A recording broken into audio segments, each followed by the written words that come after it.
moi, c'est ma famille. Et en anglais, on dit me, myself and I. C'est comme ça. Beaucoup de pères chrétiens, beaucoup de parents chrétiens se laissent mener par cette philosophie. Le bonheur des enfants. Je n'ai rien contre le bonheur des enfants. Je n'ai rien. Je vous dis, moi aussi, je cherche le bonheur des enfants, de mes enfants, tout le monde. Mais sachez que nos pensées ne sont pas les pensées de Dieu. Si pour nous le bonheur, c'est la chose la plus importante, pour Dieu, ce n'est pas la chose la plus importante. L'important pour Dieu, c'est de chercher à le glorifier. Et donc, la chose la plus importante pour nous, c'est de porter nos enfants à glorifier Dieu toujours. Les enfants peuvent être heureux. Les enfants seront heureux. Nous pouvons encourager nos enfants à être heureux, mais à l'être en recherchant la volonté de Dieu, tout en glorifiant Dieu. Tout le monde cherche aussi le succès de leurs enfants. Lorsque l'enfant apporte le carnet avec 7, nous disons, donnez-moi 8. Lorsqu'il apporte 8, nous disons, donnez-moi 9. C'est normal. C'est bien beau. Mais en tant que parents, en tant que père de famille chrétien, nous devons montrer aux enfants la voie à suivre pour obtenir ce succès. Car tout succès en dehors du Seigneur n'est tout échec.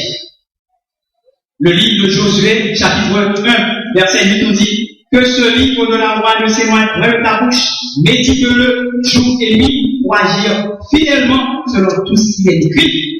Ah, c'est alors que tu auras du succès dans tes entreprises, c'est alors que tu réussiras. Donc la parole de Dieu nous dit que nos enfants auront du succès quand ils reliront la parole de Dieu.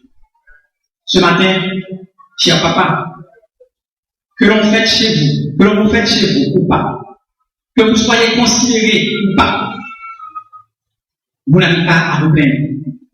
Vous devez savoir que c'est une bénédiction d'être père de famille.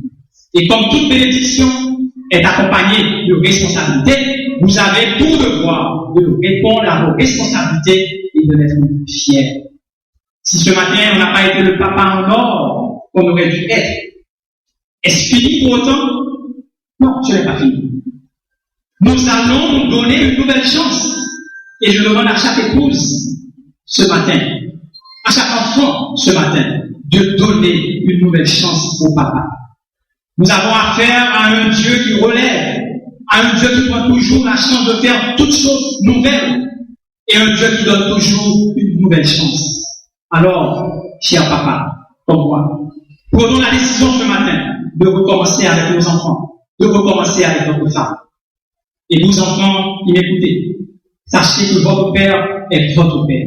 Vous lui devez respect, obéissance, amour, soumission jusqu'à votre mort. Car le Seigneur a mis à vos côtés votre père et votre mère pour que vous profitiez de leurs expériences. Retenez ceci, chers enfants. Un enfant, même lorsqu'il ne reste pas toujours un enfant, reste toujours l'enfant de ses parents. À l'occasion de cette période de fête des pères, à l'occasion de notre journée de famille, je veux une nouvelle fois demander à chaque papa de reconsidérer leur façon de se comporter dans la maison. Agissez tel qu'à la fin de vos jours, on dise au moins que vous avez été un père enseignant, un père protecteur, un père qui avait poussé ses enfants à chercher à faire la volonté du Seigneur. Mais pour chaque papa ce matin, c'est que vous soyez les pères dont vos enfants sont fiers et dont votre épouse heureuse. Puisse le Seigneur dans ses compassions nous aider, nous papas, à accomplir dignement et chrétiennement notre rôle, nous aider à devenir ses pères et pourquoi pas ses mères dans l'église, dans le foyer, dans notre société en temps de besoin. Il en soit ainsi pour chacun.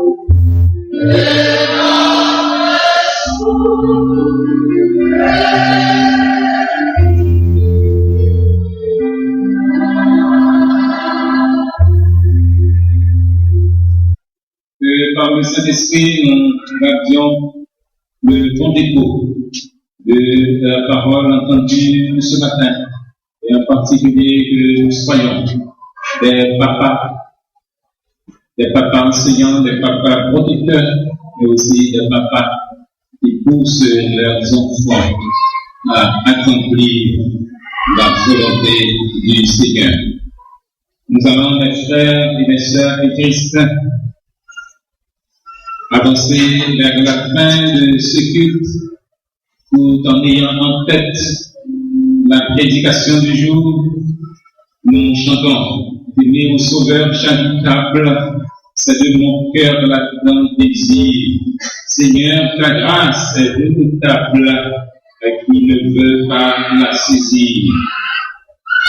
Ô Seigneur, en ce jour suprême, ton enfant saisira ta main, car toi seul est toujours le même, fidèle hier, aujourd'hui, demain. Alors que les membres de Sarah Hippolyte s'avancent pour recueillir cette deuxième offrande qui nous donnera les moyens nécessaires pour le transport collectif de l'Église.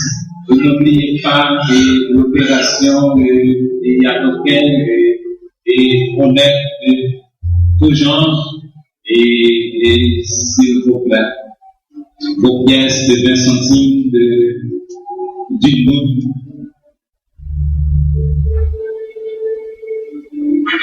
Merci et aussi vos 10 gouttes chiffrées, vos 20 gouttes chiffrées.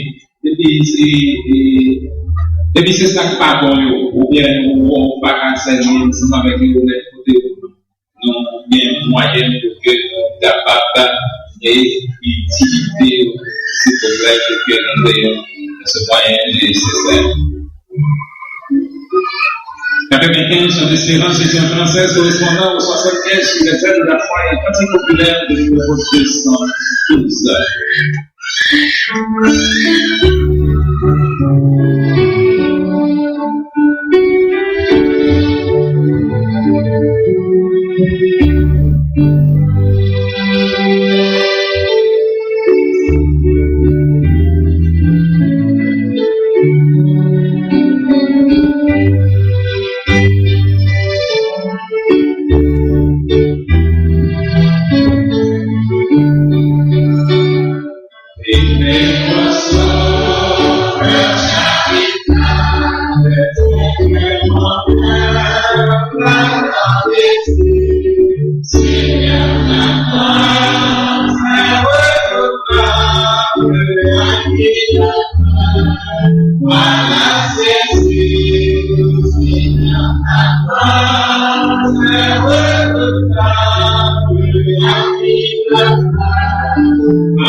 Merci.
C'est un instant, s'il vous plaît.